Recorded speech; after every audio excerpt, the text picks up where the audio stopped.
दोस्तों नमस्कार। दोस्तों मैं सतवीर दलाल अपने यूट्यूब के भारत लिंक चैनल पर आपका स्वागत करता हूं।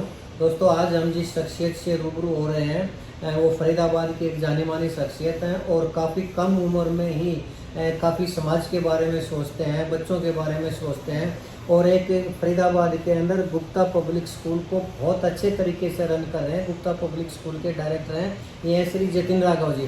तो सबसे पहले हम जतिन जी का अपने चैनल पर स्वागत करते हैं।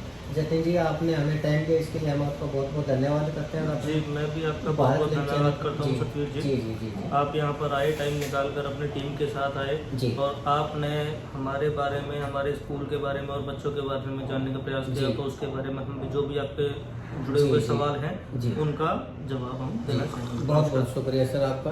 अच्छा जतिन जी, अभी तो आपको लगता नहीं कि आपकी खेलने खाने की उम्र और इतनी कम उम्र में आप समाज में सेवा में लगे हुए हैं, बच्चों के साथ संघर्ष कर रहे हैं, उनके भविष्य का निर्माण करने में लगे हुए हैं, लगता नहीं आपको कि थोड़ा जल्दी आ गया? नहीं सर, ऐसा कुछ नहीं है। बाकी जो टाइम की बात होती है, हमें लगा था कि अभी हमें इस लाइन में आना चाहिए तो हम आ गए हैं। जी जी। और बाकी सेवा की कोई उम्र नहीं होती है। बिल्कुल ठीक बात है। हमें एजुकेशन की लाइन एजुकेशन की लाइन में कब से हैं आप? जी मैं पिछले 1 वर्ष से हूँ। अच्छा अच्छा। और क्या सोच के आए आप एजुकेशन की लाइन में? बस सर यही कि सभी को कुछ ना कुछ कार्य करना होता है, तो हमने सेवा के रूप में इस लाइन को चुना ताकि हम अपने देश के बच्चों का उज्जवल भविष्य कर सकें। जी जी जी। उनके भविष्य के बारे में ध्यान दे सकें और अच्छी से अच्छी प्रेरणा दे सकें, शिक्षा दे सकें। जी जी। बस बहुत यही बढ़िया। कहाँ पर है सर स्कूल आपका, ये गुप्ता पब्लिक स्कूल? ये सर गुप्ता पब्लिक स्कूल हमारे बल्लभगढ़ में ही है। भूदत कॉलोनी बल्लभगढ़ में। भूदत कॉलोनी में जी, बहुत बढ़िया सर। हाँ मैंने देखा है सर, भूदत कॉलोनी में आपका स्कूल है, बहुत बढ़िया स्कूल है और अच्छी स्ट्रेंथ है। और मैंने आप कई बार देखा भी है कि आप बच्चों के साथ जिस तरह से दिल से बच्चों के साथ अटैच हैं, बच्चों को प्यार से हैंडल करते हैं, उनकी समस्याओं का समाधान करते हैं। ये इतनी कम उम्र में आप इतना कर रहे हैं तो ये बहुत अच्छी बात है। जी बहुत धन्यवाद। जी जी। अच्छा आपका स्कूल कौन सी क्लास तक का है राघव साहब? जी हमारा स्कूल 10th क्लास तक का है। अच्छा अच्छा ठीक है। आपके स्कूल में सुविधाएं क्या क्या हैं? जी हमारे स्कूल में सुविधाएं जो है बच्चों के, छोटे बच्चों को खेलने के लिए, ठीक है, उनके लिए प्लेग्राउंड है, ठीक है, इंडोर गेम्स वगैरह होते हैं, ठीक है, आर्ट एंड क्राफ्ट फैसिलिटीज हैं। अच्छा बहुत बढ़िया। और बच्चों के लिए खुले HBSC नॉर्म्स के हिसाब से, बोर्ड के नॉर्म्स के हिसाब से खुले कमरे हैं। जी जी जी जी। पावर बैकअप है। बहुत बढ़िया। गर्मियों में पीने के लिए वाटर कूलर्स हैं। जी जी। पानी सर्टिफाइड पानी है। जी ये सारी चीज़ें। टीचर भी काफ़ी क्वालिफाइड होंगे। टीचर पूरा स्टाफ जो है well educated and dedicated staff है। जी जी जी। और छोटे बच्चों के लिए एंट्री टीचर्स हैं हमारे पास, बड़ी क्लासेस के लिए B.Ed टीचर्स हैं, B.Ed और इक्विवेलेंट टीचर्स हैं। जी जी जी। तो जिससे कि बच्चों का भविष्य अच्छा रहे जी जी और अच्छी शिक्षा दी। जी जी बहुत बढ़िया सर। अच्छा सर आपके स्कूल की उपलब्धि क्या रही है अब तक? जी अभी तक तो हमारा स्कूल जो है 10th क्लास तक है जी। उपलब्धि के लिए अभी हमें 1 ही साल हुआ है। आगे आपको थोड़ा सा मतलब हमें थोड़ा वक्त चाहिए होगा, उपलब्धि भी हम आने वाले टाइम में दिखाएंगे। जी दिखाएंगे। बहुत बहुत बढ़िया सर। अच्छा आपका स्कूल आपने बताया है कि हरियाणा बोर्ड से एफिलेटेड है जी, तो CBSE से भी करने का विचार है क्या आपका या फिर हरियाणा बोर्ड से ही चाहेंगे आप? जी हरियाणा बोर्ड और CBSE बोर्ड में आज की डेट में वैसे तो कोई बहुत ज़्यादा अंतर नहीं है। ठीक है। क्योंकि जो शिक्षा हम बच्चों को दे रहे हैं वो स्टेट बोर्ड हो या सेंट्रल बोर्ड हो, वो दोनों ही सेम है। क्योंकि हम वहाँ पर जिन किताबों का यूज़ करते हैं वो किताबें हमारी NCERT बुक्स होती हैं। ठीक है। और उन्हीं बुक्स के हिसाब से ही हमें आगे पढ़ाना पड़ता है। तो वो स्टेट बोर्ड में भी सेम है और CBSE बोर्ड में भी सेम है। फिर भी अगर ज़रूरत होती है आगे चल के, अगर ऐसी नीड होती है, अभिभावक चाहेंगे तो हम उसके लिए जरूर देखेंगे। जी जी। अच्छा जतिन जी, अभी आप यंग हैं, स्कूल की लाइन में आप नए आए हैं, 1 साल ही हुआ है। मैं काफ़ी स्कूलों में जाता हूँ, देखो बड़े बड़े स्कूलों में भी गया हूँ, छोटे स्कूलों में भी गया हूँ, क्योंकि स्कूल लाइन मेरा भी एक फेवरेट लाइन रही है। लेकिन मुझे अभिभावक भी मिलते रहते हैं, जो स्कूल में जाता हूँ तो स्कूल से कोई फीस देके जा रहा है, कोई फीस देने आ रहा है, तो अभिभावक भी मिल जाते हैं। तो कई बार मैं सवाल कर लेता हूँ बच्चों से, अभिभावकों से, वो एक ही चीज़ कहते हैं कि जो प्राइवेट स्कूल वाले हैं ना, ये फीस के नाम पर लूटते हैं और सरकारी स्कूलों की फीस तो नाम मात्र होती है, तो फिर ये इतनी फीस क्यों लेते हैं? इसके बारे में आपका क्या कहना है? जी, इसके बारे में मैं यही कहना चाहूँगा कि प्राइवेट स्कूल वालों के ऊपर बहुत सारी जिम्मेदारियाँ होती हैं, जो कि सरकारी स्कूल वालों के लिए जिम्मेदारी उनके लिए भी बराबर होती है। बट एक केस में देखा जाए तो सरकारी स्कूल वालों की टीचर्स की जो सैलरी होती है या उनका जो मेंटेनेंस होता है या उनका जो इलेक्ट्रिसिटी बिल होता है वो सारा का सारा सरकार की तरफ से आता है। हम प्राइवेट संस्था वाले जो होते हैं, हमें अपने बच्चों को शिक्षा के साथ साथ हमें अपने टीचर्स को भी सैलरी देनी होती है और हमारे एक्सपेंसेस भी होते हैं, मेंटेनेंस एक्सपेंसेस भी होते हैं, कभी स्टेशनरी एक्सपेंसेस भी होते हैं, इलेक्ट्रिसिटी भी होती है, पानी का भी होता है, हर चीज़ होता है। तो वो यदि अगर सरकार हमें दे तो हम लोग भी बच्चों से मतलब फीस वगैरह कुछ नहीं लेंगे। आपका कहने का मतलब ये है कि जो स्टाफ की सैलरी है वो भी आपको फीस में से देनी पड़ती है? जी जी बिल्कुल। जो मेंटेनेंस वगैरह है वो भी आपको फीस से पे करना पड़ता है? जी जी। तो इसीलिए इतनी फीस होती है? जी जी, वन एंड ओनली एक ही सोर्स ऑफ इनकम है जो फीस है, उसी में से सारे एक्सपेंसेस हैं और बहुत ही नॉमिनल फीस रखी हुई है हम लोगों ने। जी जी जी। फिर भी मैंने देखा है आपके स्कूल में एक दो बार आया हूँ तो फीस भी आपकी काफ़ी रिजनेबल है? जी जी, बहुत नॉमिनल फीस है। जी जी जी। बच्चों को देखते हुए, एक लोकल एरिया को देखते हुए, गरीब तबके को देखते हुए, सबको देखते हुए हमने एक नॉमिनल फीस के साथ साथ अच्छी शिक्षा देने का मतलब प्रयास कर रहे हैं। जी। अच्छा, एक चीज़ और पेरेंट्स एक चीज़ और कहते हैं कि जब एडमिशन का टाइम होता है ना तो जो स्कूल वाला है ना किसी एक स्टेशनरी विक्रेता से कॉन्टेक्ट कर लेते हैं और वो स्कूल के अंदर ही आकर किताबें और फीस और वो स्टेशनरी और ड्रेस देता है और वो उसमें कमीशन होता है स्कूल का, क्या ऐसा होता है? जी नहीं, बिल्कुल ऐसा बिल्कुल नहीं है। यदि अगर ऐसा है तो आप लोगों के पास पूरा खुला बाजार है, मतलब बच्चों के पास, बच्चों के अभिभावकों के पास, सबके पास खुला बाजार है। वो जहाँ से चाहे वहाँ से अपनी यूनिफॉर्म ले सकते हैं, ओपन मार्केट से ले सकते हैं और ओपन मार्केट में ही बुक्स अवेलेबल होती है, एनसीईआरटी बुक्स लगती हैं। मीडियम का फर्क जरूर होता है, तो जैसे कि कुछ प्राइवेट स्कूल जो है हिंदी मीडियम लगाते हैं, कुछ प्राइवेट स्कूल इंग्लिश मीडियम लगाते हैं, तो जिसको जैसा लगानी होती है वैसे उस हिसाब से वो परचेज कर सकते हैं मार्केट से। कहने का मतलब ये है कि जरूरी नहीं कि वो स्कूल से नहीं, बिल्कुल जरूरी नहीं है सर। तो ओपन मार्केट से लेंगे तो एक की बजाय 2 दुकानों से पूछे, 3 से पूछे, जहाँ उसको ठीक लगे, जहाँ ठीक लगे वहाँ से ले सकते हैं। जी जी जी, बहुत बढ़िया सर। तो स्कूल के बारे में, जैसे आज आपका जो स्कूल है वो 10th क्लास तक का है जी, आने वाले टाइम में आप क्या चाहेंगे कि 10th तक ही रखेंगे या वो आगे भी बढ़ाएंगे? नहीं सर, जब बढ़ने का सोचा है तो हम बिल्कुल आगे ही बढ़ना चाहेंगे जी।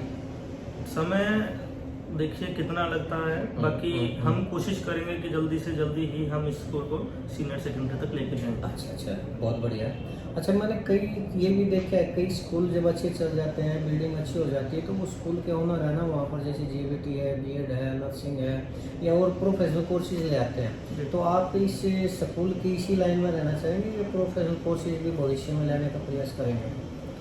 जी, अभी तो मेरा मानना ये है कि अभी हम एक ही लाइन को लेकर चलेंगे, एक ही टारगेट लेकर चलेंगे। जी। बाकी इन फ्यूचर किसी को नहीं पता है किसको क्या है, बाकी अगर रिक्वायरमेंट हुई तो जरूर हम उसका प्रयास करेंगे ताकि मतलब रोजगार भी मिल सके, अच्छी एजुकेशन के लिए कहीं दूर न जाना पड़े आपके स्कूल के बच्चों। जी जी जी, काफ़ी अच्छा विचार है।